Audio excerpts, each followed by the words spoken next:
지금 가장 뜨거운 이슈만을 모아서 살펴보는 이슈 따라잡기입니다. 20대 대선이 20일도 채 남지 않았습니다. 민주당 이재명 후보와 국민의힘 윤석열 후보는 한 표라도 더 얻기 위해서 광폭 유세를 이어가고 있습니다. 그런가 하면 국민의당 안철수 후보는 유세버스 사망사고로 위기를 맞았는데요. 각 후보들의 숨가쁜 행보 지금부터 따라가 보겠습니다.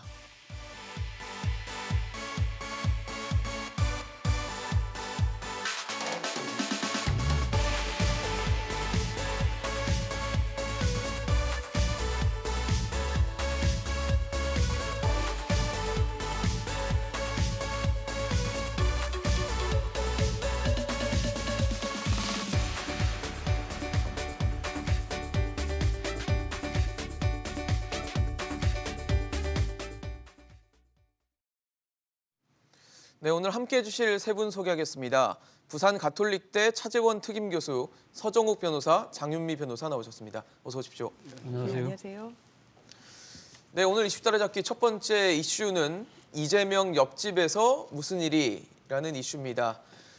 경기주택도시공사 직원들의 합숙소가 경기도 분당에 자리하고 있는데 옆집이 이재명 후보의 집이었다라는 보도가 나왔습니다.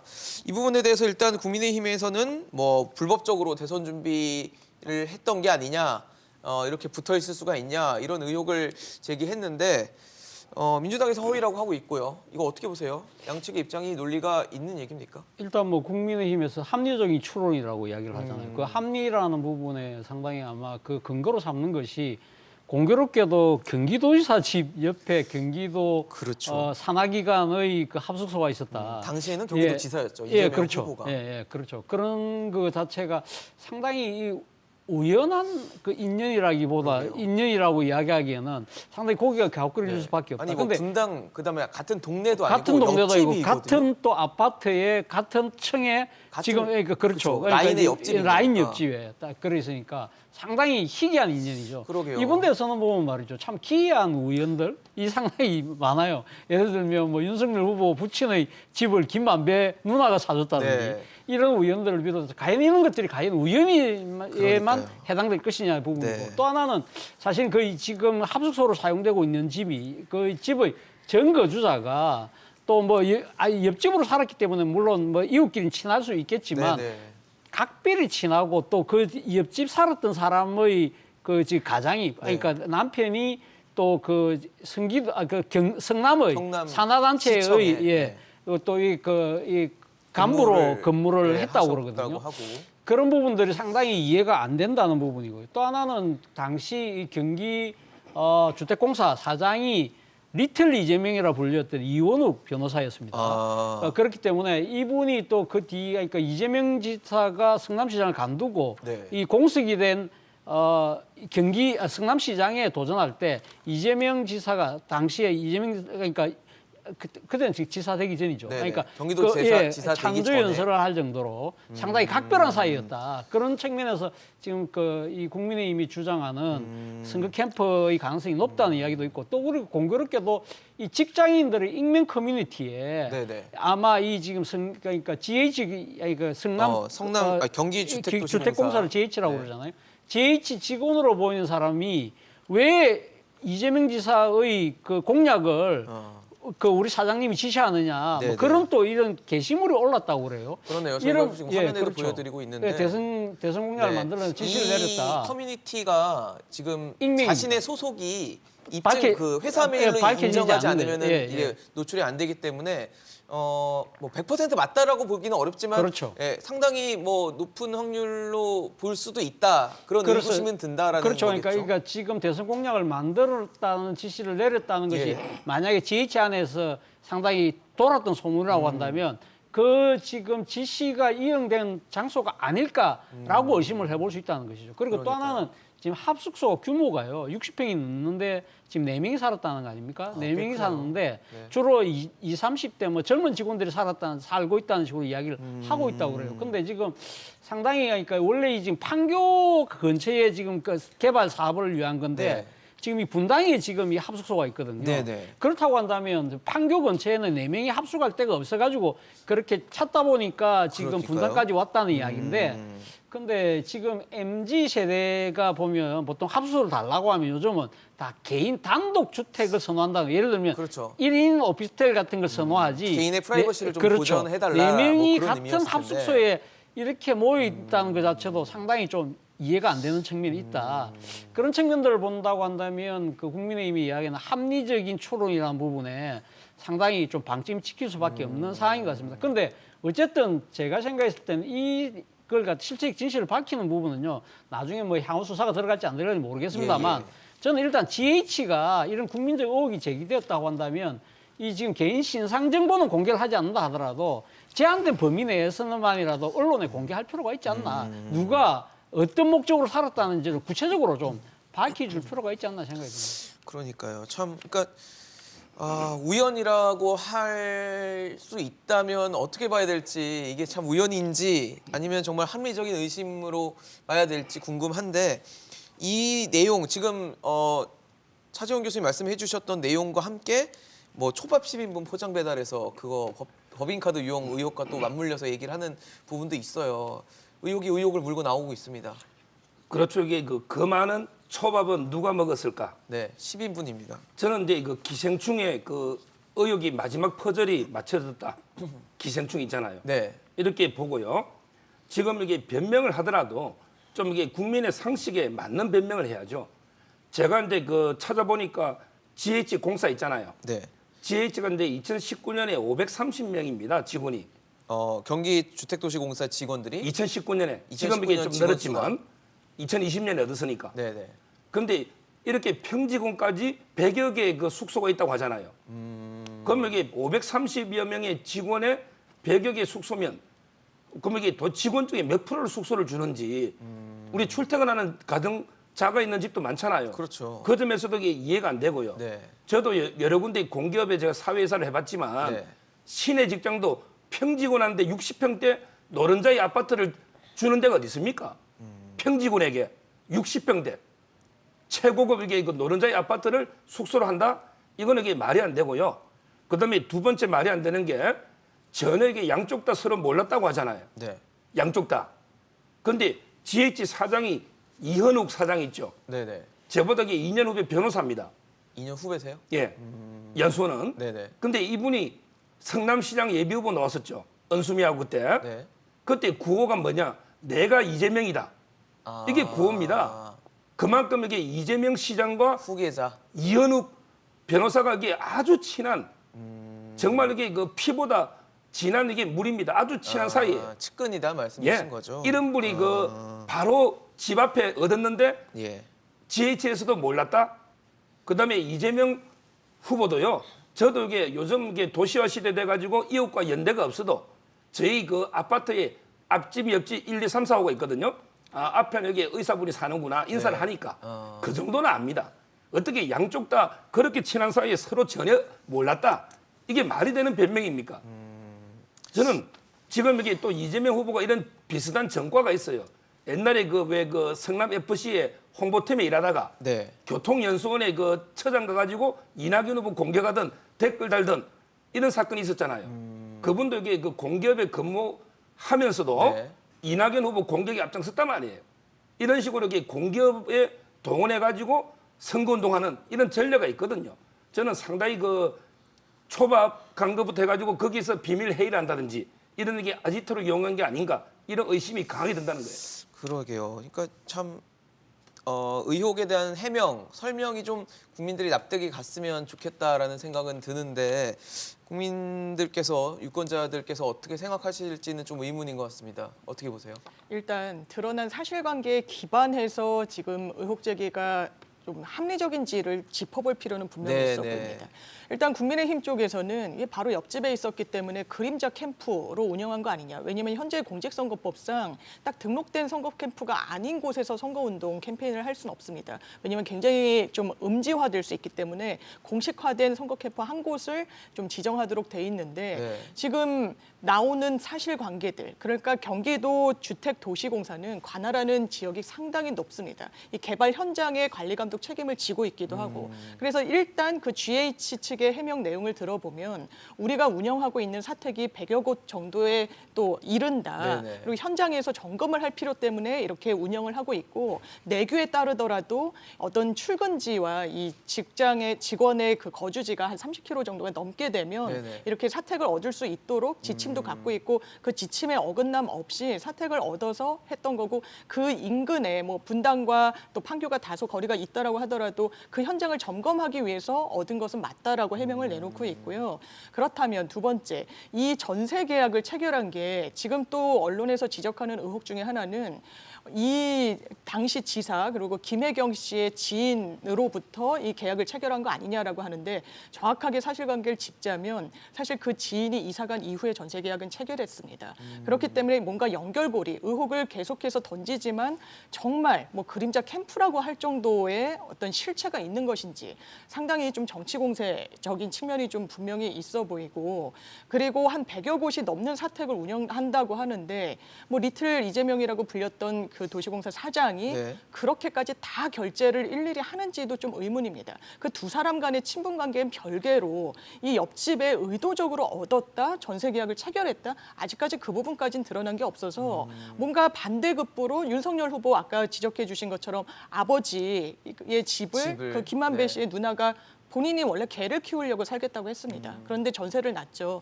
그렇다면 본인들이 어떤 의혹을 받는 것은 우연, 어떤 우발적인 거에 불과하고 민주당 쪽에서 어떤 그 유사한 사안이 있으면 이게 정치 공작이고 뭔가 의도성이 있다라고 다른 잣대를 들이댈 수 있는 것인지는 상당히 의문입니다.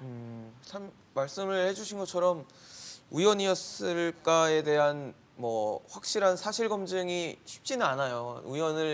우연이었을까? 이게 정말 계획됐을까에 대해서는 확인할 바가 별로 없어서 그 부분에 대해서 좀 확인이 필요할 것 같긴 한데 사실이 밝혀질까는 좀 의문이 듭니다.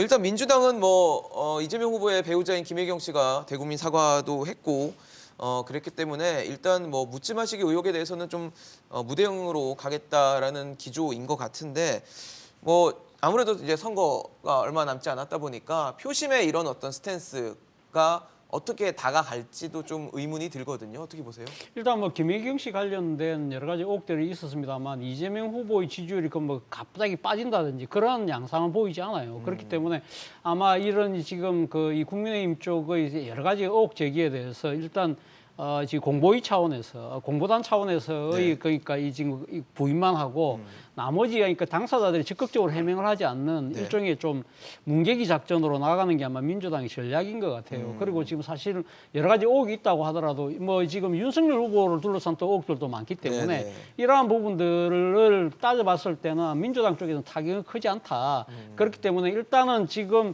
이 문제에 적극적으로 대응하기보다는 약간은 무시 전략으로 하는 것이 뭐 득표에 도움이 되겠다는 판단인 것 같아요. 그렇기 때문에 지금 뭐 김혜경 씨 초밥 12분부터 시작해서 지금 뭐 옆집의 전세 논란까지 상당히 공보단 차원 말고는 지금 일체 당사자들이 일단 적극적으로 해명을 하지 않고 있다는 것 자체인데 모르겠습니다. 이런 부분들에 대해서 결국은 지금 이 대선의 키를 쥐고 있는 중도 무당층들이 어떻게 판단할 것이냐. 그렇죠. 이러한 부분들이 여러 가지 의혹들이 있는데 왜 지금 적극적으로 대응을 하지 않지 뭔가 캥기는 게 있는 게 아닐까라고 생각할 것인지 아니면 국민의힘이 지나치게 자신들의 의혹을 그러니까 지금 커버치기 위해서 무마하기 위해서. 지나치게 지금 공세를 하고 있네.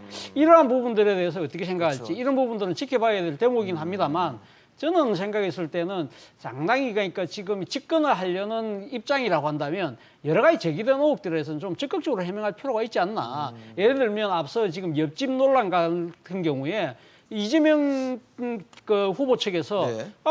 그렇게 지금 상당히 당당하잖아요. 당당하면 그러면 JH 쪽에다가 공식적으로 요청을 해서 여기에 대해서 좀 실체적인 진실을 좀 누가 증거를 살았는지 제공하고. 그러니까 네. 그런 부분들을 그러니까 아까도 제가 말씀드린 대로 개인정보에 관한 부분 좀 보호하더라도. 보호하더라도 이런 부분들을 좀 명명백백하게 좀 밝혀달라고 적극적으로 해명하는 것이 저는 옳은 태도가 아닐까? 그런 것들이 오히려 상당히 지금 이 사안을 지켜보고 있는 이 중도층들한테는 네. 더 적극적으로 다가갈 수 있는 하나의 이 전술이 될 수 있다는 것이죠. 그런 아마, 쪽으로 네. 취하는 것이 좋을 것 같다는 생각이 듭니다. 내부에서도 뭐 판단을 하고 지금 대응하는 기조를 정했 있긴 할 것 같은데 지금 저희가 말씀드리고 있는 뭐 민주당 의혹이 이것뿐만은 아닙니다. 다음 이슈로 좀 말씀을 좀 드리고자 하는데 다음 이슈는 국민의힘 대장동 돈 받은 사람은 이라는 이슈입니다. 국민의힘이 일단 민주당 중진 의원의 실명까지 거론을 하면서 대장동 의혹에 다시 불을 붙이기 시작을 했습니다. 사실 대장동 의혹과 관련해서 이렇다 할 뭐 혐의점이나 구체적인 것들이 아직은 나오지 않고 있고 과연 실체적 진술에 다가갈 수 있을 것인가가 현재로서는 좀 의문인 상황에서 국민의힘이 좀 세게 나와요. 실명까지 얘기를 하고 있고 또 그 실명으로 거론된 의원은 뭐 이제 나중에 소송까지도 지금 얘기하고 있는 상황이어서 이렇게 강하게 나오는 이유는 뭐 어떤 게 있을까요? 아마 이제 맞다라고 하는 건가요? 실명으로 이제 거론된 의원이 그 원희룡 정책본부장의 예, 입에서 본부장하고 이제 가로세로 있잖아요. 네네. 를 이제 고소한다. 네네. 이렇게 했는데 아마 이 부분은 이제 내용이 뭐냐면요. 2012년에 네네. 2012년에 이제 이재명 시장이 네네. 공영개발로 가려 하니까 그러면 이게 로비를 해서 민관 합동으로 가야만 이게 되잖아요. 그래서 이제 그 로비를 김만배 씨한테 맡겼다는 거예요. 원래는 이게 남욱이나 정영학 회계사가 이걸 사업을 했잖아요. 네네. 그러면 이게 김만배 씨한테 로비를 맡기면서 현금 2억 있잖아요. 예. 현금 2억을 바꿔가지고 이제 그 지금 고소한다는 그 의원의 그 보좌관 있잖아요. 네네. 그쪽에 2억을 전달해라고 이게 김만배 씨한테 줬다. 뭐 이런 내용이거든요. 근데 이 부분에 대해서 이제 그 의원이나 뭐 보좌관에게 펄쩍 뛰지만 그렇지만 이게 여러 가지는 보세요. 김만배 씨도 이게 부인하죠. 그러나 김만배 씨나 의원은 부인을 해야지. 본인들이 인정하면 처벌되니까. 그렇지만 이걸 폭로한 게 남욱 변호사입니다.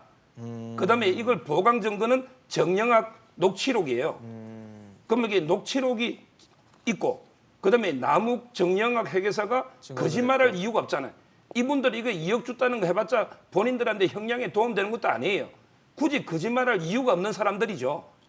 김만배 씨나 의원은 부인을 강력하게 해야 되지만 본인이 살기 위해서 남욱이나 정영학 회계사는 거짓말할 이유가 없고요. 무엇보다 이 의혹은 배모 씨 있잖아요. 네. 배모 씨가 이게 현금 2억을 바꿔서 갖다 줬다는 것까지 진술이 나와 있거든요. 그렇다면 저는 이게 그 의원이나 보좌관도 이게 철저하게 수사를 해야 되는데 지금까지 이게 검찰이 수사를 뭉개고 있잖아요. 따라서는 이 부분은 이게 검찰이 직무유기에 가깝다. 왜냐하면 이게 녹취록이 있고 진술이 있고 돈을 바꿔준 사람까지 있는데 네. 어떻게 조사를 안 하는지 네. 저는 도저히 납득이 안 되는 상황이에요. 일단 이 의혹을 받고 있는 의원은 김만배 씨 본 적도 없다. 남욱 변호사도 본 적도 없다. 일면시가 없다라고 네. 완전 선을 딱 그었거든요. 어떻게 보고 계세요? 긋고 일단 부인하고 있는 상황이고 이 진술이 최근에 나온 게 아닙니다. 지난해 11월에 이미 나왔던 부분이고 본인이 갖다 줬다라는 것도 아니고 남욱 변호사가 내가 김만배 씨에게 들었다는 전원 형태로 이야기를 하고 있습니다. 그렇다면 직접 전달했다는 김만배 씨 최근에도 이 접견했다는 변호사가 만나봤더니 전혀 사실 무근이라고 이야기를 하고 있는데 남욱 변호사 이렇게 뭐 거짓을 이야기할 동기가 어떤 경위가 있는지는 모르겠지만 어떤 이야기를 했던 사람입니까? 이 녹취록을 보더라도 이재명 지사에게 우리가 뭔가 작업을 하지 않았겠느냐. 한 방울도 찔러도 들어가지가 않더라라고 이야기를 했고 지금 계속 이야기가 되는 정영학 녹취록을 보면 김만배 씨가 이런 이야기를 합니다. 윤석열이라는 사람은 형이 가진 카드 한 방이면 날아갈 수도 있다라는 취지. 네네. 그렇다면 이 녹취록의 증빙성이 그렇게 높다면 윤석열 후보도 똑같은 질문에 대해서 대답을 할 의무가 국민들 앞에 놓여져 있다라는 생각이 분명히 들고요. 이 부분은 지금 검찰이 대장동과 관련해서 여러 돈의 흐름을 쫓았지만 기본적으로 정영학이라는 사람의 녹취록, 그 회계사의 녹취록의 많은 부분을 기대어서 수사를 했다 보니까 영장도 기각이 되고 수사가 진전을 못 받고 기소 이후에도 좀 지지부진한 측면이 있다라고 지적이 나오고 있습니다. 지금 정확한 돈의 실체를 어떤 추적하지 못하고 어떤 녹취, 주장, 일방의 견해에 기대서 수사를 한다면 그건 사실 지지부진할 수밖에 없는 그런 구조입니다. 아직까지는 의혹 제기에 불과하고 일단 지목당한 그 중진 의원이 네. 전혀 사실 무근이다. 돈을 줬다는 사실 사람도 아니다라고 이야기하고 있기 때문에 이 부분을 점점 키우는 것은 정치 공세에 좀 불과한 측면이 지금 시점에는 있는 것 같습니다. 현재 상황에서는 그렇습니다. 그렇다라는 말씀이신 거죠. 교수님은 어떻게 보고 계세요 이번 사안? 일단 뭐 그 녹취록에 그러니까 그 지금 의혹이 제기된 만큼 이 부분에 대해서 지금 검찰이 수사를 했다는 거 아닙니까? 수사를 해봤는데 양쪽 다 부인을 하고 있기 때문에 그렇죠. 혐의 없는 거로 이렇게 결론을 내렸다고 무혐의로, 하는데요. 네. 모르겠습니다. 앞으로 지금 그러니까 지금 대선 결과에 따라서는 아마 좀 더 추가적인 수사가 이루어질 가능성이 저는 있지 않을까 하는 생각이 들고요. 어쨌든 간에 지금 여러 가지 실체적인 그 진실을 놓고 이렇게 양측이 뜨겁게 이렇게 공방을 벌일 수밖에 없는 것이 이 대장동을 둘러싼 부분이 상당히 표심을 결정하는데 상당히 중요한 영향을 준다는 것이죠. 그러니까 지금 국민의힘 쪽에서는 일종의 프레임 전환을 지금 시도를 하고 있는 거죠. 그러니까 지금 이재명 후보 측에서 이 대장동을 그러니까 지금 관련된 50억 클럽에 지금 각상도 의원이 일단 구속이 돼 있는 상황이고 그것도 뭐 박영수 특검은 또 윤석열 후보하고는 또 각별한 관계가 있기 때문에 일종의 국민의힘 게이트라는 프레임을 딱 규정을 했잖아요. 이걸 갖다가 지금 역전시키기 위해서는 사실은 지금 민주당 중진 의원이 돈 받았다는 부분을 국민의힘 쪽에서 강하게 치고 나가면서 이거는 국민의힘 게이트가 아니라 민주당 게이트다. 이재명 게이트라는 식으로 지금 프레임을 전환시키려고 하는 거죠. 그렇기 때문에 이 양쪽의 공방은 상당히 치열해질 수밖에 없는 것인데요. 실제적 진실은 일단은 뭐 지금 경찰은 무혐의라고는 하지만 여러 가지 지금 이제 관련된 증언들을 들어본다고 한다면 좀 추가적인 수사는 불가피해 보일 것이기 때문에 이런 부분들을 과연 유권자들이 어떻게 판단할지는 선거 결과를 봐야 될 것 같습니다. 네, 참 복잡하고 여전히 지금 대선이 20여일도 안 남은 상태에서 뭔가 진실에 대한 검증보다는 계속 의혹들이 나오고 있어서 국민들과 유권자들도 굉장히 혼란스러울 것 같다는 생각이 듭니다. 다음 이슈로 좀 넘어가 보도록 하겠습니다. 이번에 살펴볼 이슈는 샤이 이재명 있나 없나입니다. 네, 아무래도 이제 저희가 이제 얘기를 하죠. 이재명 후보를 지지하는데 이제 표현을 하지 않는 뭐 이제 의식적으로 드러내지 않는 표들이 과연 있는지 없는지에 대해서 얘기를 하고 있는데 이번 이슈를 좀 짚기 앞서서 여론조사 하나를 좀 보고 말씀을 좀 드리겠습니다. 엠브레인 퍼블릭 그리고 K스탯 리서치, 코리아 리서치, 한국 리서치의 여론조사 업체 4개사가 실시한 여론조사인데요. 지금 보시면은 뭐 단순하게 숫자로 봤을 때는 윤석열 후보는 올라갔고 지지도가 그다음에 이재명 후보는 좀 떨어지면서 윤석열 후보와 이재명 후보의 지지도 격차가 좀 벌어진 모습을 좀 보여주고 있는데 서종 변호사님 어떻게 보세요? 지금 지지율 간극이 좀 벌어진 결과가 이 결과상으로는 보여지거든요. 아마 이제 여론조사는 가장 중요한 게 그 추세 아닙니까? 그렇죠. 추세가 저기 똑같은 MBS 있잖아요. 똑같은 조사가 이제 그 직전 주 있잖아요. 네네. 주에는 이게 거의 동률로 거의 아마 이게 동률로 놓은 걸로 제가 기억합니다. 그래요? 네. 거의 아마 35, 30 비슷했을 거예요. 큰 차이 안 나는 오차 범위 이내. 거의 똑같았어요. 네. 제 기억에. 지금 앞에 있는 그 막대 그래프만 봐도 35, 35 정도를 그러니까 35, 기록하다가 지금 벌어진 결과를 보여주는 그렇습니다. 거거든요. 그럼 이게 추세가 저는 왜 이런 결과가 나오느냐? 결국은 이제 저는 김혜경 씨나 이재명 후보의 그 카드 있잖아요. 네, 법인카드요. 이게 저는 상당히 영향을 미쳤다고 봅니다. 이게 보통 문제가 아니에요. 김혜경 씨 이제 뭐 초밥에는 카드도 나왔지만 네. 문제는 이게 그 이재명 후보가요. 본인이 이제 그 식사를 갖다가 같은 날에 점심 저녁 9번씩 먹은 카드도 있습니다. 근데 제가 KBS 이사를 해봐가 법인 카드를 써보잖아요. 예. 쓰면 이게 몇 월 며칠 몇 시 점심에 누구하고 어떤 목적으로 만났다. 이걸 다 이게 적어냅니다. 기입을 하게 돼 있죠. 이걸 회계 처리를 뭐 며칠 뒤에 뭐 한다고 그날 담은 걸 하루에 19번, 18번 이래 처리하는 게 아니에요. 법인카드는 다 이게 영수증에 먹은 시간과 날짜가 있잖아요. 네.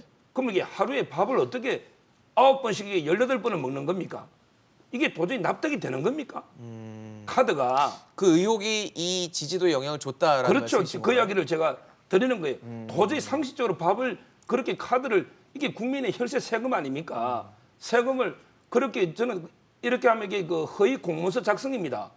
도대체 누구하고 정확하게 점심을 무슨 목적으로 몇 명이 어떻게 먹는지 정확하게 적어야 되는 거예요. 저렇게 주먹국을 하면 안 돼요. 네. KBS 이사 중에 한 분은 점심 김밥 이게 2,500원도 걸려가 물론 학교는 300 얼마지만 해임된 분도 있습니다. 그런 것도 있고 또 이게 이재명 후보가 외국에 순방 갔을 때 있잖아요. 순방 갔을 때도 이게 밥 먹은 걸로 해서 뭐 한 1,500만 원 가까이 놓은 내역도 있지 않습니까? 이 법인카드가 자기 주머니 돈입니까? 그러니까 그런 의혹들이 이런 지금 의혹들이 저는 네. 35, 35에서 표심으로 나타나는 거다. 표심으로 이게 벌어졌다. 나타난 거다. 이런 게 뭐 영향을 저는 상당히 줬을 것이다. 이렇게 보는 거죠. 사실 지금 여론조사 결과를 보여드리고 있는데 여론조사 결과마다 조금씩 차이가 있어요. 근데 지금 맞습니다. 어쨌든 4개사가 실시한 여론조사에서는 좀 오차범위 밖에 좀 큰 차이의 결과가 좀 나왔다라고 보여지는 상황이어서 아마 이 결과를 그냥 간과하기는 아마 민주당에서도 좀 쉽지는 않을 것 같다는 생각이 듭니다. 당연히 엄중하게 봐야 되는 지표인 거는 분명해 보이고요. 어제 MBS 이 조사가 좀 유의미했던 거는 다른 여론조사에서는 이제 오차범위 내에서 엎치락뒤치락하는 양상을 보여줬는데 이 조사는 오차범위 밖에 있었기 때문에 그러니까요. 예, 신경을 많이 쓰는 부분이 있는데 뭐 민주당 지지층은 또 이런 이야기도 합니다. 이 여론조사 당시에 먼저 선행 질문으로 이제 안철수 윤석열 단일화 여부에 대한 질문이 있어서 상대적으로 거기에 대한 관심도가 큰 민주당 지지층이 응답에 적극적으로 나서지 않았다라는 뭐 분석도 있긴 합니다만 일단 민주당은 엄중하게 봐야 되는 부분이 있고 다만 저는 김혜경 씨 논란과 관련해서 이렇게 많은 큰 영향을 주지는 못할 거라는 생각이 듭니다. 지금 서 변호사님 말씀 주신 부분과 관련해서 하루에 18번 결제하고 물론 그렇게 하면 안 되죠. 예. 근데 그 당시에 뭐 성남시청의 어떤 관계자들 이야기를 들어보면 일단 회계 원칙에는 좀 어긋난 부분은 인정하지만 네. 이게 모아가지고 하루에 이렇게 좀 뭉터기로 처리를 하기도 했다. 그리고 지자체를 이제 직접 하셨던 분, 그러니까 지자체 장 출신 분한테 여쭤봤더니 공무원분들이 그러니까 어떤 뭐 실비 같은 걸 쓸 때 외상을 걸어놓고 한 번에 그 법인카드 결제하는 그런 관행도 있다라고 하더라고요. 그래서 이런 관행이 잘못됐는지 잘 됐는지를 떠나서 이걸 제 주머니처럼 썼다, 유용했다, 사적으로 썼다라는 의혹까지 번지는 것은 조금 아닌 것 같은 부분이 있고 저는 아마 선거 국면 속에서 지지율 더 양측의 지지층이 세게 결집하는 형태로 네. 좀 지지율이 붙을 텐데 이런 부분을 가속화한 데는 윤석열 후보의 책임이 있다라고 봅니다. 왜냐하면 후보는 선거를 앞두고 본인 지지층도 신경 써야 되지만 상대방의 지지층이 결집하는 것도 상당히 저를 해야 되는데 중앙일보와의 인터뷰에서 전 정권을 적폐로 규정을 하고 단죄하겠다는 취지로 이야기를 했습니다. 그럼 그런 말을 들었을 때 중도층이 지금 40% 지지율이 넘는 대통령에 대해서 뭔가 이 단죄를 하겠다고 이야기하는 부분 더더군다나 아주 확정적으로 민주당 정권은 검찰을 이용해서 범죄를 저질렀다는 취지로 이야기를 합니다. 해당 네. 인터뷰에서. 그렇다면 뭘 근거로 지금 이런 확증을 후보가 갖고 있는지에 대해서는 국민들, 유권자들로서는 어느 정도 공포감을 느끼시는 분들도 있을 겁니다. 그렇다면 지지층 그리고 중도층까지 더 이 이재명 후보한테 결집할 수밖에 없는 계기를 또 윤석열 후보가 만든 측면도 있다. 이런 생각이 듭니다.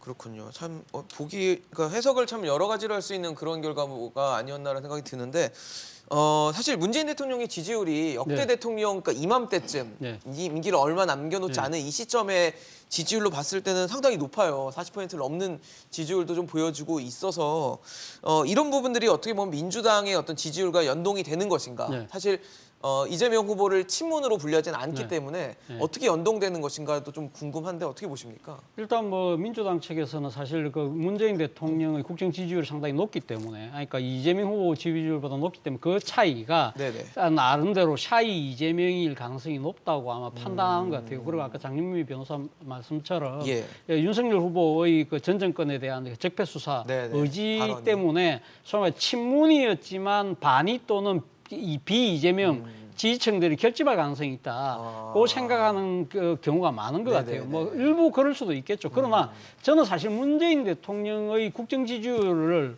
우리가 바라보는 데 있어서 많은 사람들이 착각을 해요. 예를 들면 이것이 지금 정치인 문재인에 대한 이 뭡니까 지지율이라기보다는 현직 대통령의 국정 수행에 대한 지지율이라는 거죠. 그러니까 그리고 이거는 지금 현직 대통령이 잘하느냐 못하느냐 어느 특정 정치인하고 비교를 하지 않잖아요. 그렇지 않습니까? 그렇죠. 대통령은 그렇기 때문에 대통령이니까요. 이 분명히 이 지지율은 분명한 약간의 거품이 있을 수 있다는 거죠. 그러니까 그리고 특히 지지라는 의미랑은 조금 다를 수 다른 있다는 거죠. 거네요. 그러니까 이 개인에 대한 지지가 아니라 네네. 현직 대통령이 국정 일을 수행에 잘하고 관한 있는지. 일을 잘하고 있느냐 예. 부분인데 그것이 그러니까 정치인이 문재인에 대한 지지하고 이렇게 정치시키는 것은 네네. 위험할 수 있다. 그리고 또 그렇네요. 하나는 지금 우리가 무엇보다도 지금 이 코로나라는 재난 상태잖아요. 그렇다고 그렇죠. 한다면 이 문재인 대통령 지지율이 높은 것은 문재인 대통령에 대한 지지율보다는 현직 대통령이 흔들리지 않고 국정을 잘 이끌어 나가야만 이 재난을 빨리 극복할 수 있다는데 힘을 보태주는 측면도 분명히 있다는 거죠. 그렇기 때문에 그렇다고 한다면 이재명 후보의 지지율과 문재인 대통령 지지율 간격의 사이에 있는 네네. 소위 말하는 샤이 이재명의 네. 그 포션이 작을 네네. 수가 있다는 겁니다. 그리고 또 하나는 사실은 우리가 이 지난 2016년 탄핵 이후에 선거할 때마다 샤이 보수가 나오고 또 샤이 진보가 나오거든요. 맞아요. 근데 한 번도 그 원칙이 그러니까 증명된 바가 없어요. 예를 맞아요. 들면 2017년 대선할 때 보수 쪽에서 뭐라 하십니까? 샤이 박근혜, 샤이 보수가 있을 거라고 이야기했거든요. 2017년 뭐 아시다시피 보수가 참패했잖아요. 네. 2018년 지방선거 할 때도 샤이 보수 있을 거라고 그랬거든요. 나타나지 않았습니다. 네, 네. 2020년 때도 그러니까 그냥 그 샤이한 채로 샤이 끝났어요. 보수가 또 안 나타났어요. 네. 그렇다고 하면 작년 4월 달에 서울시장 보궐선거할 때. 보궐시장 할 때 네. 샤이 진보가 있을 거라고 했거든요. 나타나지 않았습니다. 왜 그러느냐? 우리나라 같은 경우는요. 지금 이 상당히 뭐 소셜 미디어가 많이 발달돼 있잖아요. 그렇죠. 뭐 너튜브를 통해서 지지층들이 아주 결집하면서 자신들의 정치적인 견해를 적극적으로 그 표명하는 커뮤니티가 잘 발달돼 있어요. 그렇기 때문에 2016년 미국의 대통령 선거에서 나타난 샤이 트럼프처럼 네네. 러스트벨트에 있는 제조업 중심의 백인 노동자들의 그런 이 커뮤니티하고 다르다는 거죠. 우리는 이만큼 다 표출할 사람도 다 표출돼 있기 네네네. 때문에 숨어 있는 표가 저는 상대적으로 적을 것이다. 적을 그렇다고 것이다. 한다면 저는 그러니까 문재인 대통령의 그러니까 국정 지지율과 이재명 후보와의 간극에서 뭔가가 깜짝 놀랄 만한 전환이 일어날 거라는 민주당 쪽의 바람은 네. 지금 마음 그대로 위시풀 싱킹이 될 가능성이 높다는 생각이 듭니다.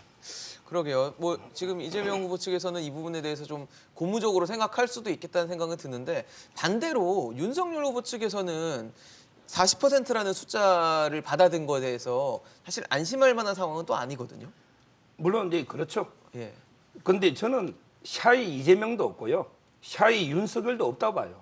샤이는 없다. 샤이라는 게 뭐 부끄러워서 이게 응답 못하는 거 아니에요. 네네네. 윤석열 지지하는 사람에게 당당하게 윤석열 지지하는 거고요.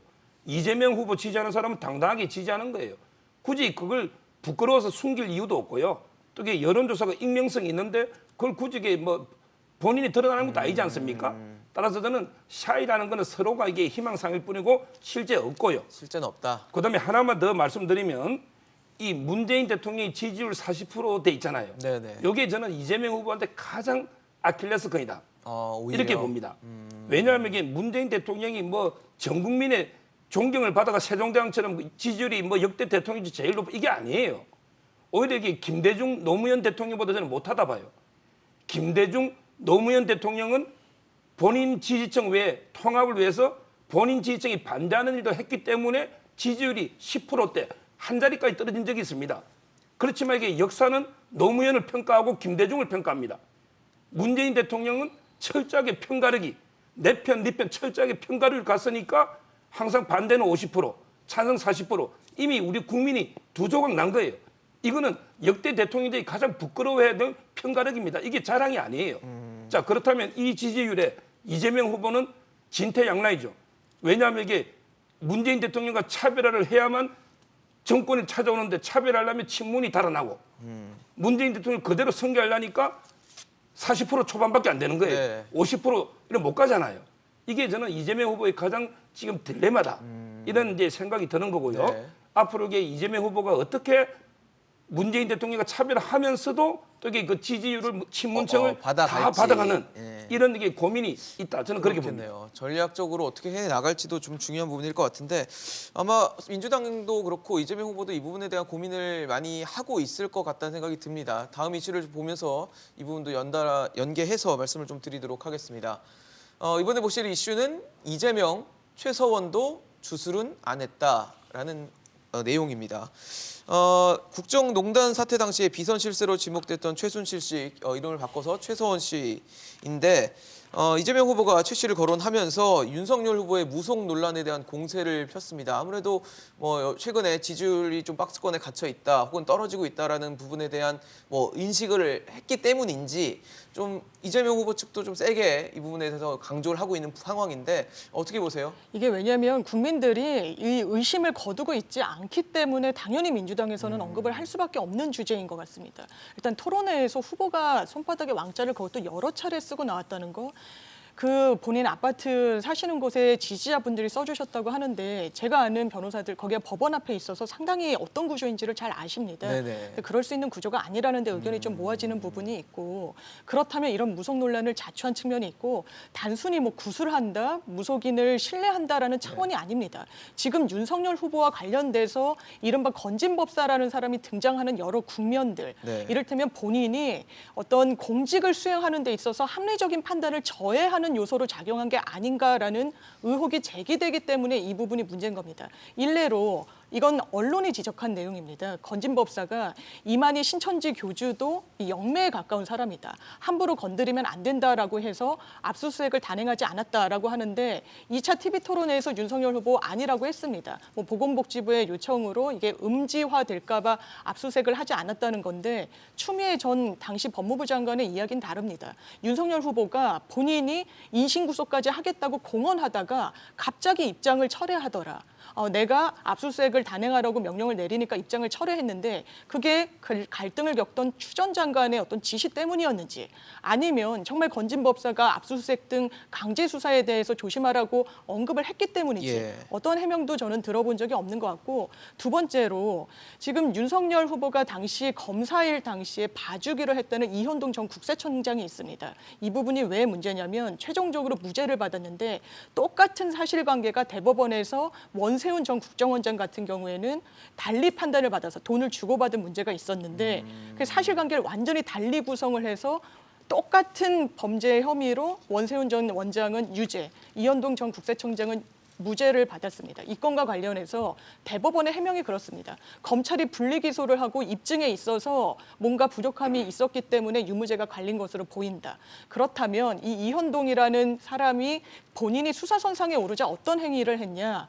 어떤 복지재단을 세우는데 이 복지재단의 소재지가 이 건진법사가 이른바 법당을 차린 것과 동일합니다. 그리고 상당히 많이 관여를 했다는 정황이 드러났고 그렇다면 이 부분과 관련해서 전혀 윤석열 후보가 수사하는 데 있어서 본인이 말하는 공정과 상식에 근거해서 했는지 아니면 뭔가 다른 무속인들의 의지를 한 부분이 있고 주요하게 참조해서 공직을 수행했는지 풀리지 않는 의문이 있기 때문에 아마 민주당으로서는 이 이슈를 단순히 무속에 기댄다가 아니라 공직을 수행하는 데 있어서 적절한 후보인지와 관련해서 끊임없이 문제 제기할 거라고 생각합니다. 네, 참 의혹들이 사실로 밝혀지지 않는 부분들이 계속 나오고 있어서 혼란스러운 상황인데 뭐 결국은 표심이 어떻게 될 것인가, 한 표 한 표가 어떻게 작용을 할 것인가일 텐데 이재명 후보의 꼬리표처럼 달려다니는 게 지금 대장동 의혹이라면 윤석열 후보의 꼬리표처럼 달려다니는 게 지금 무속 논란이에요. 어떻게 바로 봐야 그 됩니까? 때문에 뭐 지금 김건희 씨, 그러니까 그 윤석열 후보의 부인인 김건희 씨가 지금 일종의 그러니까 비공개 지금 행보를 하는데 네. 지금 알려진 거에 의하면 첫 번째는 김장한 목사를 만났다고 그러잖아요. 네, 네. 그러니까 이 개신교계에 상당히 정신적 지주를 할 수 있는 김장한 목사를 만났고 어제는 또 서울의 봉원사를 찾았다고 그래요. 네, 네. 봉원사는 또 서울의 중심에 있는 아주 그렇죠. 주요 사찰인데 사실 이는 그러니까 이 종교의 네. 우리나라 이 치우치지 않고. 양측의 그러니까 개신교와 불교의. 불교를 이렇게 가는 거 네. 보면 그러니까 나는 종교적인 그러니까 그 부분들에 있어서 상당히 포용적인 네, 측면 열려 그리고 있다. 또 하나는 무속보다는 이 기존에 우리가 잘 아는 그러한 종교에 의존한다는 모습을 아마 의도적으로 보여주기 위한 행보가 바로 아까 말씀하신 것처럼 윤석열 후보가 이러한 그러니까 이 지금 무속 주술에 대한 신경을 쓰고 있다는 하나의 반증이 아닐까 싶은데요. 그러네요. 이런 부분들에서 아마 저는 뭐 상당히 유권자들이 이제는 그러니까 나름대로 이 판단 기준을 갖고 있지 않을까 하는 생각이 들고요. 바로 그런 선상에서 본다고 한다면 어제 이재명 후보가 공개 유세에서 최순실은 점은 보지 않았다는 식으로 이야기한 부분은 저는 상당히 어떻게 보면 좀 선거 전략적 미스가 아닐까 하는 생각이 들어요. 미스다. 왜냐하면 예. 본인 스스로가 네거티브 안 하겠다고 그랬잖아요. 그러니까 네거티브 안 하고 자기는 정책과 비전으로 이야기했다고 했는데 일단 말이 바뀌었어요. 그러니까요. 그럼 왜 가면 지금 이재명 후보는 말이 자주 바뀐다는 이야기가 있는데 그걸 또 스스로 자초했잖아요. 그리고 또 하나는 말 바뀐 이유가 뭘까? 그만큼 초조한가? 판세가 궁지에 몰려 있나? 궁지에 몰려 있나? 그런 생각을 하는 거고요. 또 하나는 비교가 상당히 부적절한 비교를 했다는 거예요.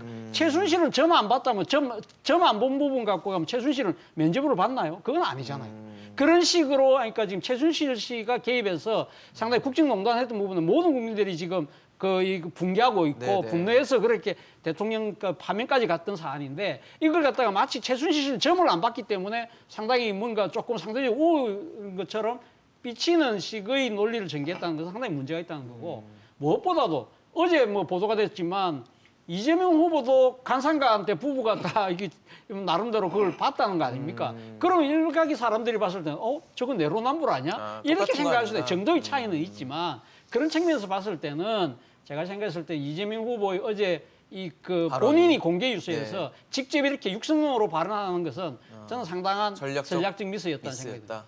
제가 이게 몇 마디 좀 반박하면요. 네. 그때 최서원 씨요. 이분도 이게 주술은 안 했다. 네네. 근데 윤석열 후보는 마치 이게 최서원 씨보다 더 심하게 주술을 하고 있는 것처럼 이런 뉘앙스 아닙니까? 근데 이것도 제가 이게 옛날 자료 찾아보니까 옛날에 박근혜 대통령이 세월호 때 뭐 구술했다느니 또 오방실이었더니 네네네. 그렇게 공격을 해놓고 이제 와서 이게 윤석열 후보 공격에서 최서원 씨는 주술을 안 했다. 이게 말이 바뀐 거 아니냐 이런 생각이 첫째 들고요. 두 번째 차재원 교수님도 조금 전에 말씀하셨지만 그 백재권 사이버 한국 외대 그 겸임 교수 있잖아요. 백재권 관상 풍수 보는 분이에요. 이분이 윤석열 부부와 이재명 부부를 같이 만났거든요. 네네. 근데 김건희 씨는 어떻게 물었느냐? 관상 이야기하니까 야 이게 학문적으로 어떻게 연구 대상이 되고 현실에 적용이 되느냐 이렇게 학문적으로 물으니까 좀 특이했다. 근데 이재명 후보 부인 김혜경 씨는 내가 영부인이 될 상인가 어쩌고 더 이게 심하게 주술적으로 접근한 거죠. 뭐 저는 관상이 주술이라고 안 보지만 네네. 그 질문의 내용이 따라서 이게 그 이재명 후보 부부든 윤석열 후보 부부든 다 이게 관상 풍수 이게 만난 거는 맞고요. 오히려 그 내용을 보면 이재명 후보 부부가 좀 더 이게 가까운 주술에 이게 있는 거고요. 그다음에 마지막으로 근데 우리 변호사님 말씀 중에 자꾸 이게 신천지 압수수색 이야기 하잖아요. 이거는 제가 그 당시에 방송을 많이 했기 때문에 정확하게 장면이 기억나는데 그러면 이게 보건복지부 국장이나 보건복지부 관계자들도 건진법사 이야기 듣고 압수수색을 반대했을까요? 그 당시의 상황을 보면 보건복지부 방역 당국도 만약에 압수수색을 들어가다 보면 완전히 밑으로 다 잠수 다 흩어지면 더 방역이 어려우니까 지금 이게 실익이 없다. 이렇게 제 기억이 나거든요. 따라서 이게 보건복지부도 반대한 걸 추미애 장관이 언론 넣어가지고 압수수색하라고 세상에 어느 압수수색을 언론에 공개적으로 합니까? 그러면 이게 압수수색이 효과가 있습니까? 정광석 것처럼 몰래 해야 되는 거 아니에요. 따라서 이게 추미애 장관이 쇼를 한 거고 그다음에 과천에 그 이만희 과천 잡는데 이재명 후보가 왜 갑니까? 그 기초단체장이. 그것도 이게 일종의 쇼 아닙니까? 그 당시에 추미애 이재명 후보는 쇼를 한 거고 그러나 윤석열 총장은 여러 참모들 회의를 거치고 방역당국의 지침에 따라서 명단만 확보하고 압수수색은 안 한 거예요. 저는 전혀 이게 건진법사와는 무관하다. 이렇게 봅니다. 뭐 이제 판단은 유권자분들이 하시겠죠. 이 부분의 논란이 어떻게 돼 있고 어떤 생각을 갖고 계신지는 유권자 각자의 판단이 이루어질 거라 보입니다. 마지막 이슈도 체크해 보도록 하겠습니다. 안철수 유세버스 사고 단일화 변수라는 이슈입니다. 안타까운 일이 있었죠. 유세버스 사고가 발생을 했고 국민의당 안철수 후보는 일단 유세를 전면 중단하고 추모 모드로 돌입했습니다.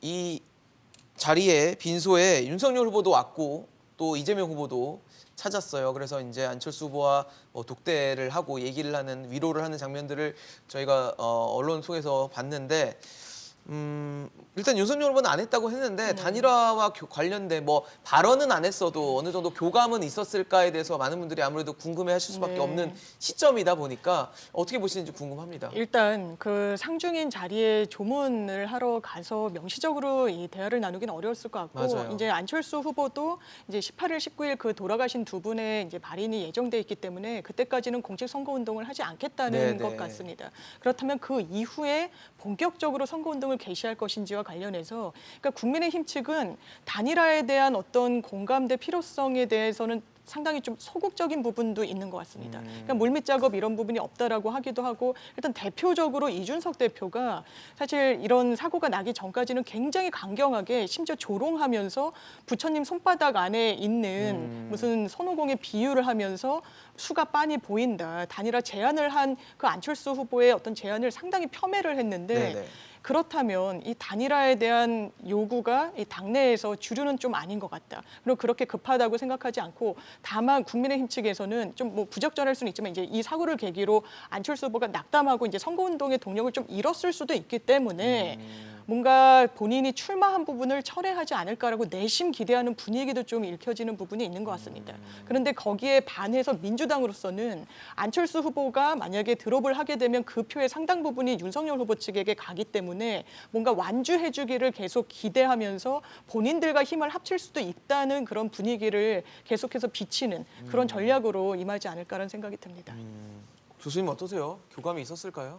뭐 저는 뭐 상당히 그러니까 정치적인 뭐 이런 그러니까 이 향후 우리가 어떻게 하자는 구체적인 이야기는 없었을 거라는 생각이 듭니다. 앞서 말씀하신 것처럼 네. 그런 분위기가 아니기 때문에 그렇죠. 자리가 그렇다고 자리인 한다면 만큼. 지금 앞으로 제가 생각해서 안철수 후보의 선택지는 저는 크게 봐서 세 가지가 아닐까 하는 생각이 세 개요? 드는데요. 지금 그러니까 이 선대위원장이 지역 선대위원장이 상당히 사고로 네, 돌아가시는 유명을 상황이 달리하신, 이런 희생을 네. 딛고 그러면 안철수 후보는 어떻게 선택을 할 것인가?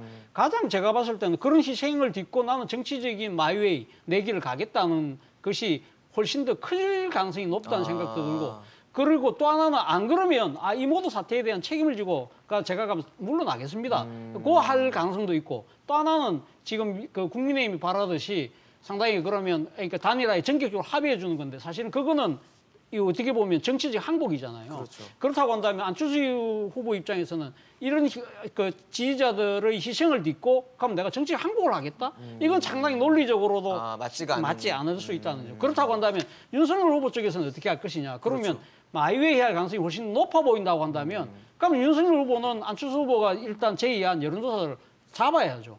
이게 사실 시간이 많지는 않지만 지금 어제 놓은 여론조사를 보면 단일화 경선에서도 이 윤석열 후보가 충분히 앞설 수 있는 여론조사들이 많이 나왔잖아요. 그렇다고 한다면 뭐가 두려운가요? 오히려 이런 식으로 계속적으로 그러니까 굴복을 요구하는 듯한 모양새는 유권자들이 봤을 때는 정치적 오만으로 비출 수 있거든요. 이런 부분들을 아마 국민의힘은 신경 써야 되지 않을까 생각이 듭니다. 네, 변호사님 말씀도 좀 짧게 듣겠습니다. 제가 보기에 제가 안철수 후보를 좀 두세 번 만났어요. 개인적으로. 네네. 아마 이렇게 할 것 같아요. 저는 이게 조언하고 뭐냐면 이게 이미 여론조사 경선은 물 건너갔습니다. 이미 여론조사를 늦었어요. 네네. 그럼 이게 지금은 협의해서 단판을 짓고요. 안 후보는 어떤 이게 요구도 하면 안 되고 그냥 이게 무조건 윤석열 후보 지지하면 나는 사퇴한다. 뭐 총리든 장관이든 뭐 경기도의사든 어떤 이게 요구를 하면 피로감만 옵니다. 그러니까 깨끗하게 단판을 통해서 윤석열 후보 지지하고 그리고 이게 그 다음 날부터는 배냥 메고 전국을 누비면서 윤석열 선거운동에 최선을 다해라. 그러면 윤석열 후보 되고 나면 미래가 있다. 그러면 윤석열 후보도 고맙게 근데 이게 받아서 알아서 챙겨준단 말이에요. 그게 큰형님 리더십이에요. 저는 그렇게 아름다운 단일화를 해야 되고 네. 그렇게 될 걸로 봐요. 지금 제가 아는 안철수 후보는요. 네네. 뭐 지저분하게 협상 지분 요구하지 말고 깨끗하게 딱 사퇴하고 윤석열 후보 지지에 총력을 기울여라. 그래서 이게 역대 보지 못한 감동을 국민들한테 주는 이런 아름다운 단일화를 해라. 이렇게 저 조언도 드리고 그래 할 걸로 봐요. 그렇게 보신다. 지켜보십시오. 개인적인 의견을 말씀드렸다는 점 다시 한번 말씀을 드리겠습니다. 사실 이번 대선을 두고는 여러 가지 의혹으로 점철된 대선, 비호감 대선이라는 비판들이 나오고 있습니다. 의혹은 과거의 일이죠. 우리 국민들은 미래의 비전, 내 미래를 어떻게 할지를 이끌어줄 리더를 원하고 있습니다. 어떤 유권자들의 표심이 어떤 방향으로 흘러갈지 지켜보도록 하겠습니다. 오늘 차재원 교수, 서정욱 변호사, 장윤미 변호사와 함께했습니다. 네, 이슈 따라잡기 오늘 여기까지입니다. 지금까지 시청해주신 여러분 고맙습니다.